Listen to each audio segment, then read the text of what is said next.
Well, hello, everyone. Hello. Today on the show, Kathy. Kathy is going to bless us with some unsolved case files. Before I get started on this case today, Yes, ma'am.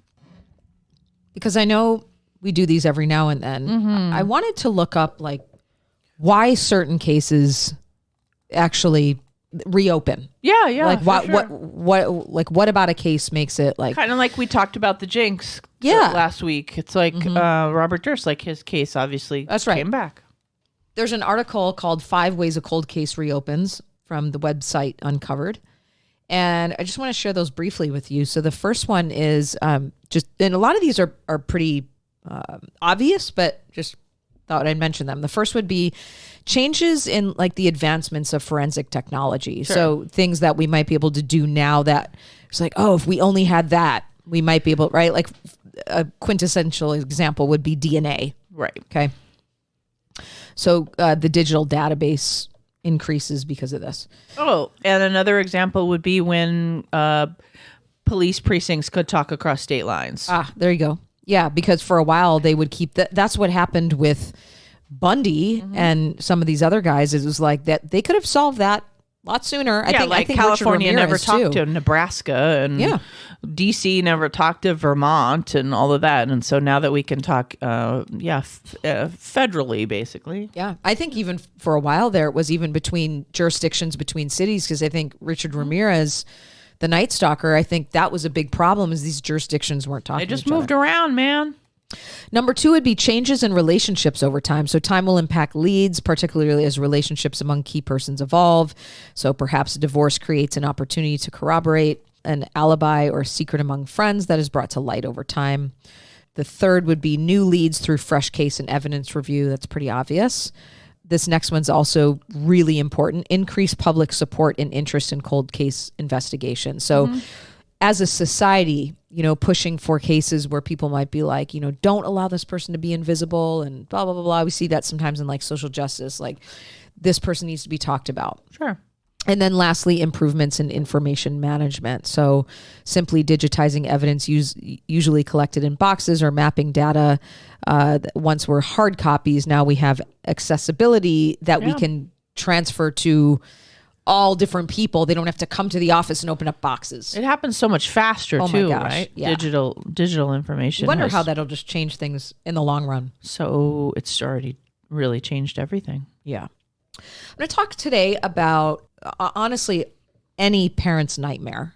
And this is called The Mysterious Disappearance of Minnesota college student Brandon Swanson. And I'm pulling most of this information from an article by Neil Patmore. Brandon Swanson was 19 years old, and one evening he had crashed his car into a roadside ditch near Minnesota West Community and Technical College. This was in 2008. So Brandon was someone who naturally called his parents. He had a close relationship with them. From what they knew, they, had a very open and honest relationship. There wasn't anything that they believed he was hiding. And so if something happened, like his car broke down or his tire popped or whatever, they'd be the first people that he would call. Sure. So he gives them a call and he tells his mom and dad where he is, an estimated, because it's at night. He's like, I'm somewhere over here. Swanson walks towards some lights he believes come from the nearest town. He cuts through fields. He climbs over fences. He's trying to save time. He's trying to say, hey, I'm in this area. I don't want you to have to drive forever, so I'm going to cut through and you can meet me here. So around the time of their call, he'd been on the phone with them, calls them up. Mom and dad get in the car. They're on their cell phones. They're about 47 minutes into this call. Swanson's father hears him shout an expletive, and then the line goes dead. And Brandon is never seen or heard from again. So now, more than 14 years after his disappearance, police still haven't been able to locate him. So no body's been found, no remains, no cell phone, no car keys. And his parents obviously are still looking for answers. So it's that idea of how can someone literally just disappear into thin air? Yeah. So here, I'm going to walk through just more explicitly the night that he disappeared. So it's not aliens. So you know what? I mean, they haven't ruled it out. Okay. So his name's Brandon Victor Swanson. He was born January 30th, 1989. And by 19, he was already, he was 5'6" and student at Minnesota West Community and Technical College. On May 14th, 2008, Swanson set out to celebrate the end of that year's class with friends. He attended a couple of local gatherings that evening, first in Lynd, which was near his home in Marshall, and then in Canby, which was about roughly like 35 miles from his home. So it was like end of the year, everyone's celebrating. When they checked back with Swanson's friends, just interviewing witnesses, they did report that they saw him drinking, but he didn't seem drunk. He didn't seem like he didn't know where he was. So he definitely was oriented. They reported that he left Canby sometime after midnight and reportedly it was driving home. And this was a trip that he made all the time. So it wasn't like he didn't know where he was. This was a totally foreign place. It was, even if we've been drinking, which we really should limit our driving if we've been drinking, but even if we have, and I think that's why so many accidents happen close to home is we become really confident about where we are. We don't pay attention. So it was that kind of drive. He had done this a million times. He had done it practically every day as part of his commute to and from school. So it clearly wasn't like I got lost. Right. So, but for that night, instead of taking Minnesota State Highway 68, which is the most direct route between Canby and Marshall, he chose to drive through rural farming roads, perhaps to avoid police. So he knew he'd been drinking. He didn't want to have any of those stops. So talk about an overcorrection. He's like, I'm not going to take the usual roads. I'm going to take roads I don't know. Yeah, goody. Okay. So whatever his reasons are, he finds himself into trouble shortly after he gets into the car. And he, what he tells his parents is he's veered into a ditch near a farming field. And because his car's wheels are now elevated, he can't get the traction that he needs to reverse out and keep going. So this is like close to 2:00 in the morning now. So he's left that house. It's been a minute since he's been gone. So if you look back, they said he left maybe around midnight or something. We're looking at like around 2 a.m. He calls his parents and he says, hey, I need a ride home.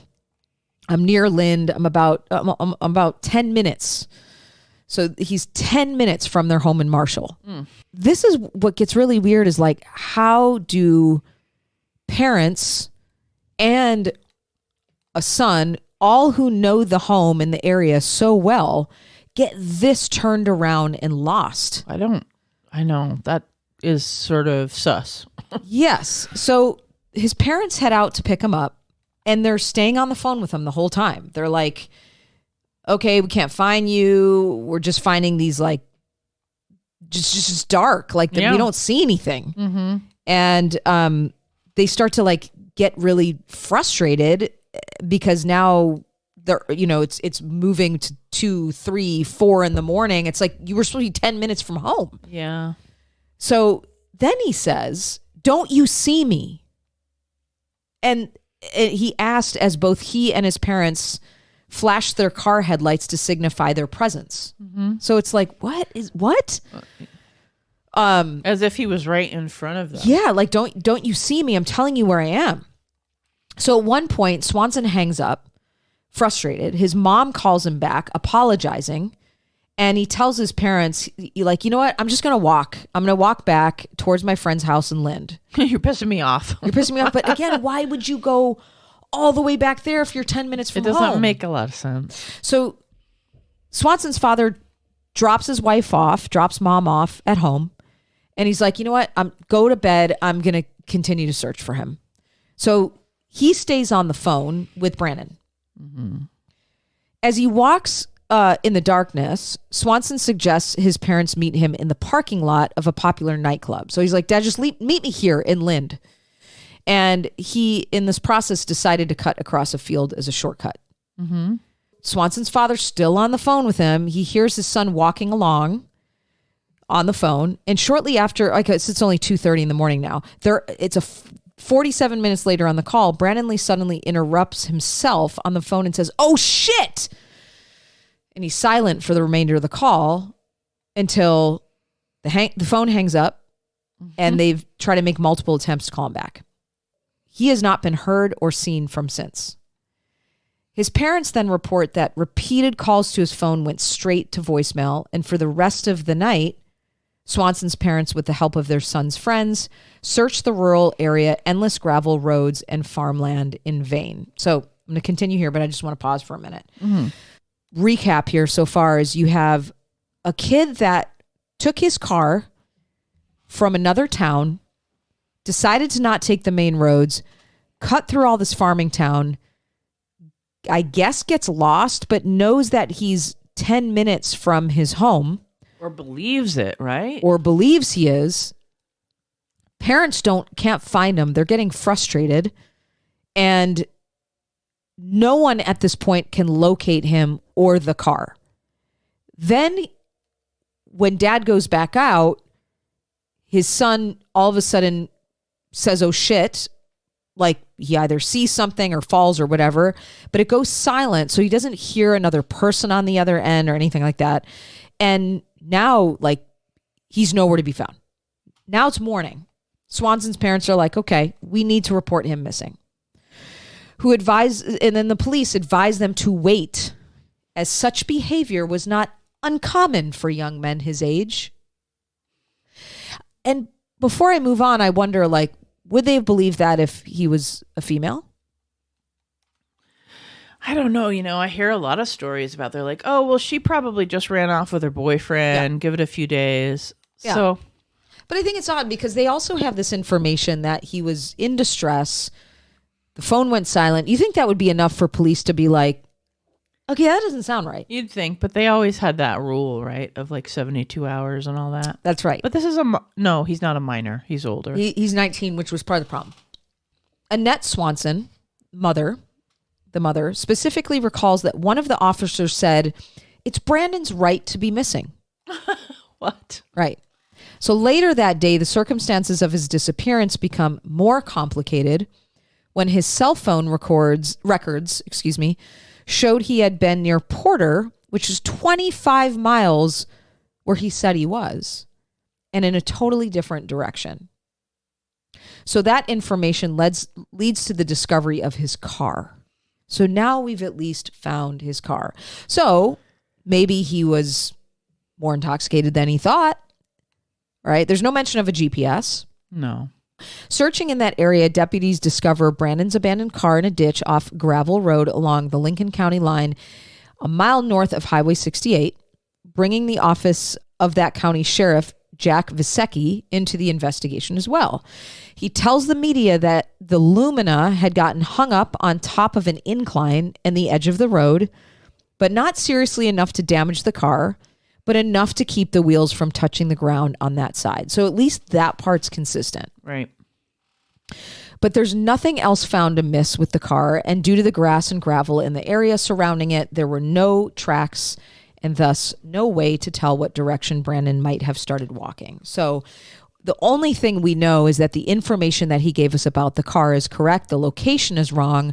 There's no footprints, and it doesn't look like anybody has attacked him. Right. Okay. Or stolen anything.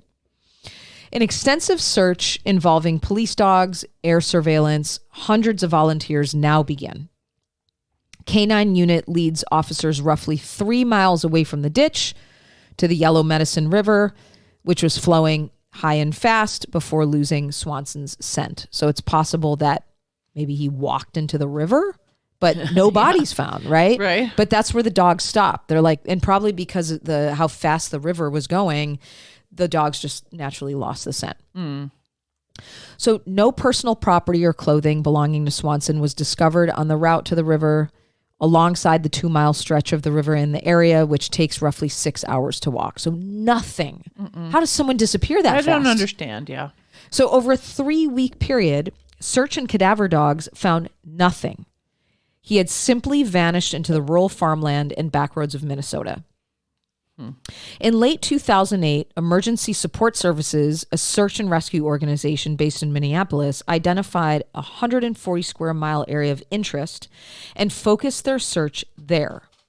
However, some farmers refused to allow search canines onto their land, particularly during planting and harvest season. And this obviously left significant geographic holes in the search for Swanson, and the issue persists to this day. So there were some limitations in where they were allowed to search. Maybe that could have told us something. Maybe not. I guess. So what we do know is before he disappeared, before his disappearance, he had no history of mental illness. He was a generally healthy kid and no known pre-existing condition. So wasn't someone who, had a psychotic disorder and walked off, or would have gone with a stranger, or was cognitively delayed. None of that was going on. Some people believe that he may have fallen into the river and washed downstream, but investigators thought that's unlikely because there was no body ever recovered. And if he had fallen into the river and managed to climb back onto dry land and eventually succumbed to hypothermia, a cadaver dog would have picked up his scent. And Swanson's mother was also doubtful her son drowned. I also think that the father would have heard him fall into water, and that the phone maybe would have gone, I don't know, a plunge or something. Sure. And then the 3-mile long trail also led to the river, where initially the dog jumped into the water, then jumped back out, continued tracking along another gravel trail until two lost Swanson's scent. So it was like a constant dead end. It seems unlikely that Swanson would have staged his own disappearance, but that's kind of what we're left with. He'd been trying to meet up with his parents that night. One theory suggests that he had experienced a mental breakdown.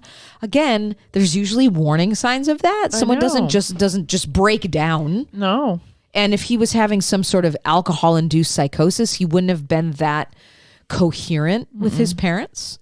Or that he had died by suicide, but someone usually doesn't say, oh shit, before they take their life. Not usually. But his parents said that during their last phone call with him, he had sounded coherent, did not seem to be impaired, the Marshall Independent reported. So on July 1st, 2009, this goes back to what we were talking about a moment ago, Shannon, a bill called Brandon's Law passed in Minnesota. And so the law for which Swanson's parents advocated, this requires authorities to immediately take a missing persons report and begin an investigation regardless of the missing person's age.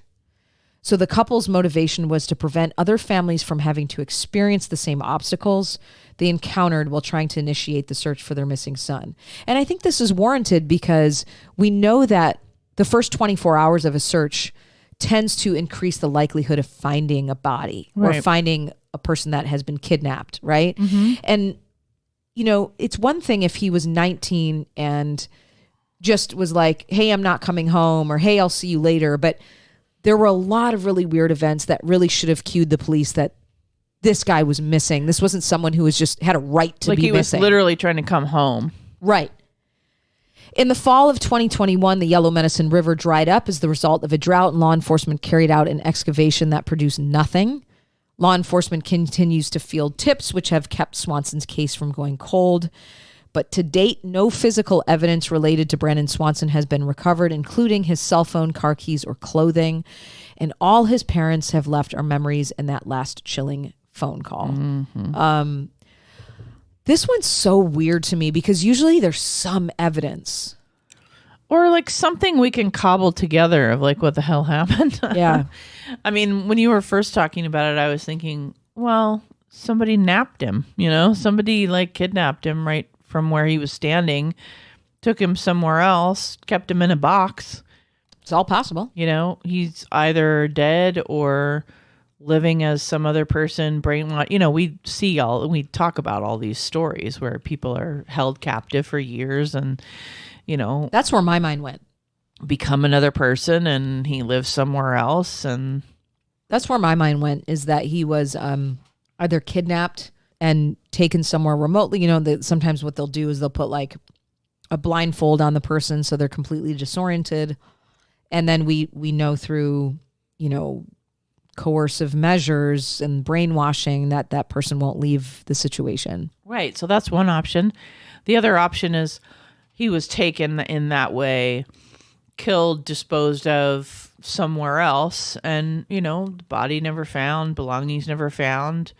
And so it seems like none of those things existed. He just, was taken by aliens. But as we know, people can kill other people and have no evidence left behind whatsoever and get away with it. Like, it happens all the time. It does. What's really remarkable about this proverbial metaphorical person that we're talking about, the kidnapper, is they didn't find any footprints or other car tracks. Mm-hmm. So whoever did this, if that is the theory we're going with, was pretty sophisticated. That, and or like, I don't know, we've talked about so many cases from our What the Hell episodes where people are ridiculous to big, massive, famous cases where the police work wasn't as sound or apt as we would have liked. So when I read something where it's like nothing was found, I think, yeah, well, okay. Like, maybe it was there and it was missed. It's true. I don't know. I kind of go both ways with that. Yeah. Such a nightmare for parents nonetheless. Yeah. So I guess there's never been any kind of reopening of it or any of that. As of 2021, I think they continue to reopen it as certain things surface, but really because nothing was left behind, there's really only so much more. You know, they've interviewed witnesses. They found a car. That was it. That's why, you know, obviously this didn't happen, but why it appears like he just evaporated into thin air. Yeah, like from what you know, there's been no remains ever found, no body, no belongings. So yeah, they said, and I think the latest was that last piece, which I think was like 2021, where the river dried up and like there's no body was ever found. Right. So yeah, without a body, there's nothing to. Can't do anything. You can't even say he's dead. Exactly. Well, and that's why our mind goes to the couple of possibilities, right? Yeah. What a mind fuck with the parents, right? Like no closure. They were 10 minutes from, they were literally talking to him on the phone. And I imagine they ended up feeling like we were right there. If we could have only seen him, or if we could have, I'm not even convinced he was right there. Well, he wasn't. Remember, they found it. It was actually 25 miles away from where he said he was. That makes perfect sense to me. Yeah. Yep. Because the parents are like, we're right there. We don't see you. Right. It was all misdirection. Well, and GPS is so much more sophisticated now. Yeah. People don't necessarily remember that. It used to be very flawed. This was, 2008. Yeah, it was super flawed. Oh, they were trying, but they couldn't really get you on the map. Well, thank you for that, Kathy. Yeah. I mean, I hate to exploit people's losses, this way. I look at it more from a place of like just investigation and curiosity of like how these things happen, the mystery of humanity, what happens sometimes, and how we don't always get our answers, we don't get closure, and just the amount of things that go on out there that we'll never know. Yeah, I mean, that's why these kinds of shows are so popular. Unsolved mysteries, unsolved crimes, mysteries unsolved. I mean, there's 4 bazillion television shows on these things. So we're obviously fascinated with the unknown, and that's what we're doing. Yes. Thank you so much. This has been an episode of Terror Talk. My name is Shannon. And I'm Kathy. Sleep safe, everyone.